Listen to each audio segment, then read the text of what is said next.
Philippine President Ferdinand Marcos Jr. presided over a joint military exercise to sink a ship in the South China Sea, in the clearest signal of his determination to revive his country's military alliance with the U.S.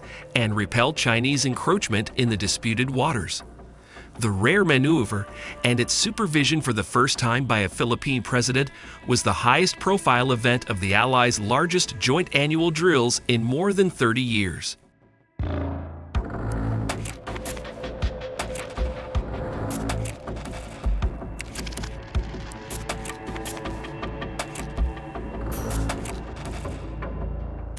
It comes as China's Coast Guard has stepped up harassment of Philippine ships around territory controlled by Manila in the South China Sea in recent months.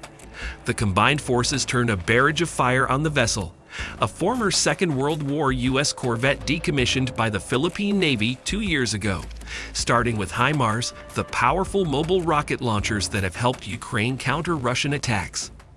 This salvo was followed by shore and ship-based guns and helicopter attacks and guided bombs from F-16 and F-35 fighters, which finally sank the ship.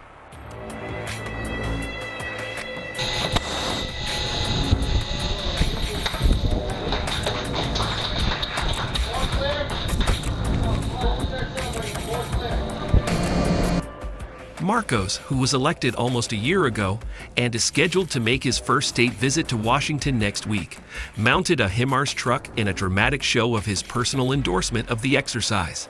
He did not make a statement. Throughout the Balikatan exercise, which ends on Friday, the U.S. military has demonstrated its focus on countering China's ambition to control the air and seas in the Indo-Pacific region. The People's Liberation Army is pursuing the capability untested in battle to target U.S. ships, aircraft, and bases in the region and impede Washington's command and targeting capabilities.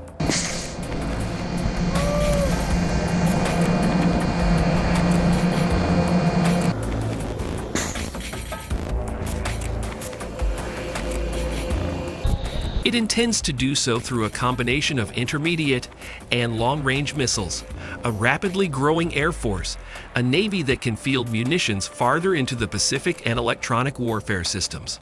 This strategy aims to deny the U.S. military access to the area and prevent it from freely operating. To foil this so-called anti-access area denial strategy, a 2AD, the U.S. is remaking its forces in the region to be more mobile and less predictable, allowing them to operate within reach of the PLA's weapons.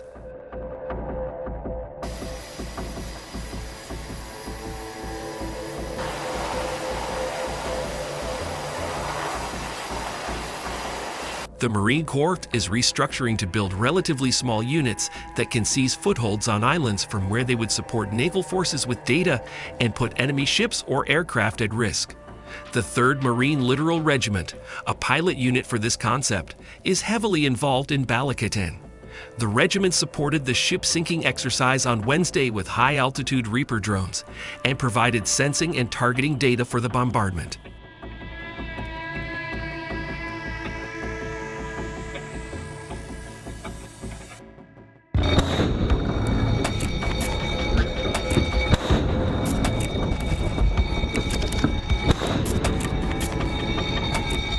It provided similar support for another live-fire drill on Tuesday in which joint forces fired at drones with anti-aircraft guns and Stinger missiles from an Avenger launch truck and downed targets resembling cruise missiles over the sea with Patriot air defense batteries.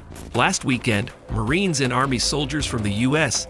and the Philippines were airlifted onto Bataan, a remote island that overlooks the Bashi Channel, to practice securing the terrain against a potential invader.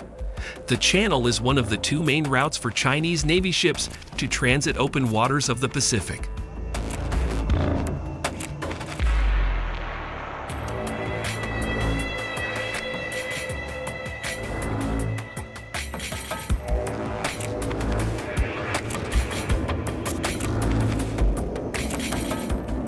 On Monday, a U.S. Army landing craft brought a HIMARS system to the island, suggesting that forces could use the strategic location to target ships across that entire narrow strait. What we do is we revert the A2AD equation, said Col. Timothy Brady, the regiment's commanding officer. That message will not be lost on China. On the same day that the HIMARS was unloaded on Baton, the Shandong, the PLA Navy's newest aircraft carrier in operation, sailed west into the Bashi Channel, not far from the island, after operating east of Taiwan and the northern Philippines for the past 2 weeks.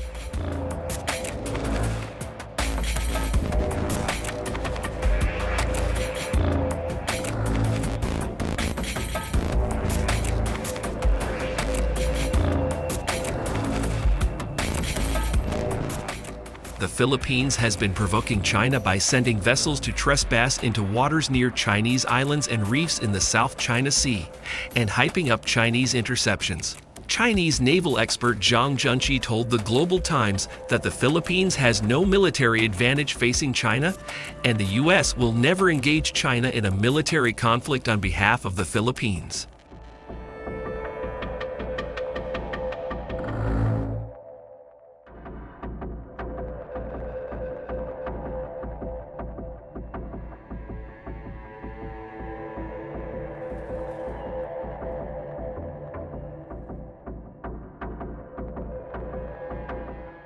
The drill in the South China Sea is announced at a time when the U.S.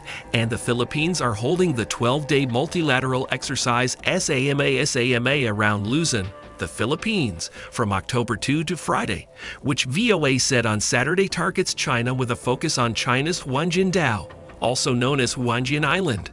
Analysts said that the Chinese exercise was a routine one that does not target any third party, but displayed the PLA's capabilities in defending national sovereignty and territorial integrity, as well as safeguarding peace and stability in the South China Sea.